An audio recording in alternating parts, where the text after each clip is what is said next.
안녕하세요. 변방 목사의 아침 묵상 2026년 6월 19일 금요일 아침입니다.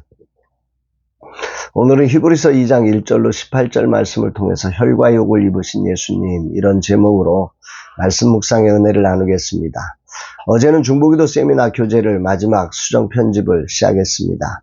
한 주간 수정 편집을 통해서 영적 전쟁과 중보기도라는 교재를 완성한 후 다음 교재를 제작하는 자리로 나아갑니다. 작은 교회에 조금이라도 도움이 되는 길이 되기를 간절히 소망합니다. 오늘은 김성일 목사님을 모시고 금요 세미나가 진행됩니다. 성령의 기름 부으심이 충만한 시간이 되기를 마음 모아 기도합니다. 저녁에는 하나님을 경험하는 삶을 나누는 시간을 가집니다. 이날 주님은 어떤 말씀으로 인도하실까? 오늘 살펴볼 히브리서 2장은 지극히 낮아지셔서 우리와 같은 혈과 육을 입으신 예수 그리스도의 완전한 인성을 깊이 조명하고 있는 그런 부분입니다. 1장에서 천사보다 뛰어나신 예수님의 탁월성을 확인한 유대인 개종자들에게 피할 수 없는 아주 심각한 질문이 하나 있었지요. 그것은 무엇이냐면, 그토록 위대하신 하나님의 아들이라면 왜 천사보다 못한 인간의 몸으로 오셔서 그 비참한 십자가의 고난과 죽음 앞에 그렇게 허무하게 무너졌느냐라고 하는 이 질문입니다. 당시 핍박을 받고 있던 성도들에게 십자가에 처형당한 예수를 믿는 것은 세상의 조롱거리였습니다.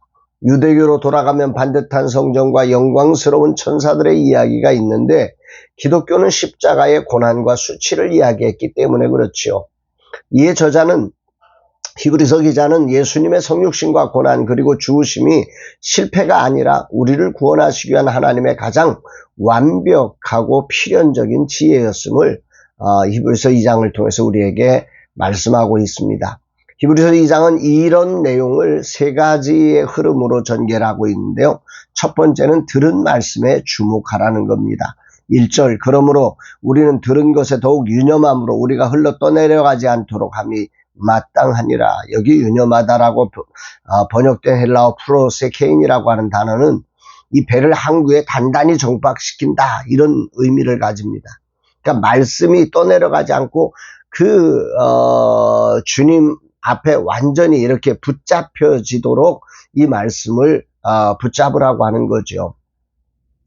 초대교회 성도들이 직면한 가장 큰 위기는 갑작스러운 배교나 하나님을 향한 적극적인 분노가 아니었습니다. 핍박에 지치고 가난에 쪼들리며 일상의 고단함에 치이다 보니까 복음을 등한히 여기게 되는, 복음을 온전히 붙들지 못하고 의심하고 불안하고 두려움에 떠는 이런 상태에 빠졌던 거지요. 물결을 거슬러 올라가기 위해서는 노를 젓지 않으면 배는 자연스럽게 뒤로 물러가게 돼 있는 것처럼, 우리의 영적인 본성도 이와 같아서 의식적으로 말씀의 마음을 동요매지 않으면 시대의 풍조의 현실의 타협점이라는 거선 조류에 자기도 모르는 사이에 떠내려가 버리고 마는 거죠.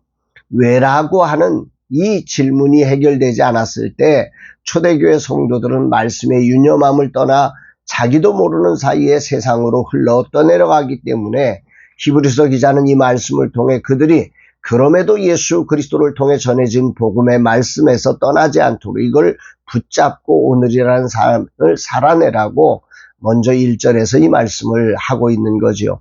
그리고 나서 두 번째 대지로 넘어가서 이 히브리서 기자는 성육신하신 이유를, 왜 예수님이 그럼 그렇게 죽으셨느냐라고 하는 이유를 설명하면서 9절에 이렇게 말씀합니다. 오직 우리가 천사들보다 잠시 동안 못하게 하심을 입은 자 곧 죽음의 고난 받으심으로 말미암아 영광과 존귀로 간쓰신 예수를 보니 이를 행하심은 하나님의 은혜로 말미암아 모든 사람을 위하여 죽음을 맛보려 하심이라.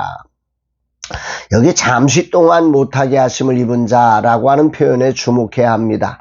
만유의 상속자이시며 창조자이신 예수님께서 유한한 육체를 입고 스스로 천사보다 작은 존재가 되었다라고 하는 표현인데요. 그런데 이 작아지심은 힘이 없어서 밀려난 것이 아니라 인류를 구원하시기 위해서, 저와 여러분을 구원하시기 위해서 하나님의 뜻에 절대적으로 순종하신 가장 위대하고 의도적인 자발적인 낮아지심이라고 하는 사실을 말씀합니다. 그렇게 낮아지신 이유는 죽음을 맛보려 하심이라 이렇게 말씀하죠. 예수님께서 죽음의 고통과 저주라는 쓴 잔의 밑바닥까지 철저하고도 완전하게 이 자리로 내려갔다. 이 맛보다라고 하는 것은 완전한 경험. 그냥 혀로 이게 살짝 하는 게 아니라 완전히 그걸 다 먹음으로 말미암아서 경험하는 이런 죽음을 맛보셨다. 왜 그렇습니까? 하나님의 은혜로 말미암아 모든 사람을 대신하여 죽음이 주는 끔찍한 절망과 고통을 완전히 들이마시기 위함이었던 거죠. 그 이유는 우리를 죽음의 공포에서 해방하시기 위한 그 공포의 한복판을 이미 주님이 대제사장이 되어서 그곳을 통과해내신 하나님의 극진하신 사랑의 발로였던 겁니다. 세상은 높고 화려하고 커지는 것에서 영광을 찾지만 예수 그리스도께서는 영광과 존귀로 관을 쓰실 수 있었던 유일한 통로가 바로 이 십자가의 고난을 통해서 스스로 낮아지는 길이었음을 오늘 히브리서 저자는 우리에게 말씀하고 있습니다. 세 번째로 왜 이렇게까지 하셨느냐라고 하는 문제입니다. 이 결과를 성경은 말씀하는 거죠.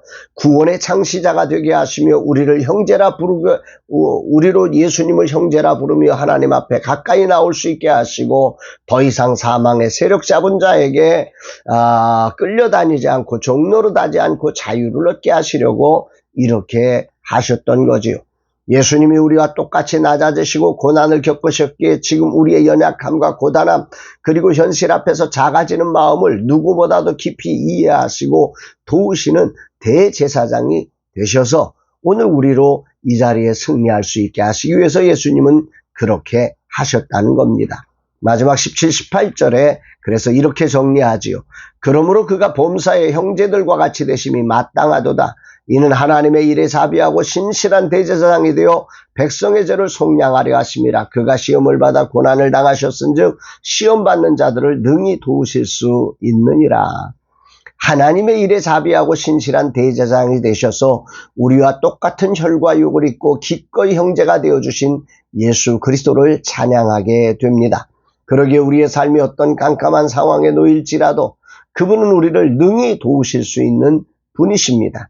오늘 은퇴의 자리로 본격적으로 내려가는 저에게 만유의 주제이신 주님께서 나를 위해 먼저 내려오사 형제가 되어 주셨다는 이 사실은 말할 수 없이 큰 위로가 되고 큰 울림을 저에게 전해줍니다.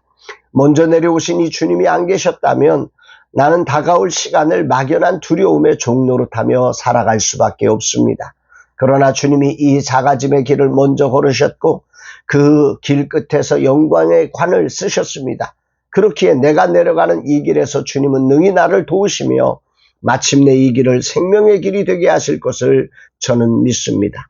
아무것도 보이지 않은 채 아는 이 세계를 아무 보장도 없이 이 나이에 걸어간다는 것은 잠시도 나를 가만두지 않고 두려움과 온갖 생각들로 흔들리게 합니다. 거센 조류에 떠내려가지 않기 위해 왜 들은 이 말씀을 더욱 유념해야 하는지 뼛속 깊이 깨닫는 아침입니다. 오늘도 주님이 친히 이루신 이 큰 구원을 내 마음에 단단히 닻으로 내려 놓습니다. 기꺼이 나의 형제가 되어주시고 그 어떤 캄캄한 상황에서 능히 나를 도우시는 대제사장의 약속을 굳게 붙잡고 당당하게 두려움을 맞이하며 걸어나가는 하루가 되렵니다. 분명한 사실은 아무 보장 없이 내려가야 하는 이 두려운 길은 나를 구원하시려 만우의 주께서 먼저 내려오신 가장 안전하고 영광스러운 길이라는 사실입니다. 주님, 보이는 세상에 살다가 보이지 않는 세상의 삶으로 나아간다는 것이 참으로 쉽지 않습니다. 그러나 이 길이 주님이 걸으신 그 길임을 알기에 두려움을 떨치고 오늘도 나아갑니다. 내겐 주님의 말씀밖에 없으니 나를 도와주옵소서 고백합니다. 사랑하는 여러분, 아무 보장 없이 두려운 길을 나 혼자 걸어간다면 얼마나 힘겹겠습니까만 나를 구원하시려 만유의 주께서 먼저 내려오신 가장 완전하고 영광스러운 길이라는 사실과 그리고 그 길에서 주님이 능히 도와주신다고 하는 이 놀라운 약속을 붙잡고 오늘 하루도 멋지게 우리의 삶을 정말 거룩한 빛으로 살아가는 복된 날 되기를 주의 이름으로 축복합니다. 사랑합니다, 여러분.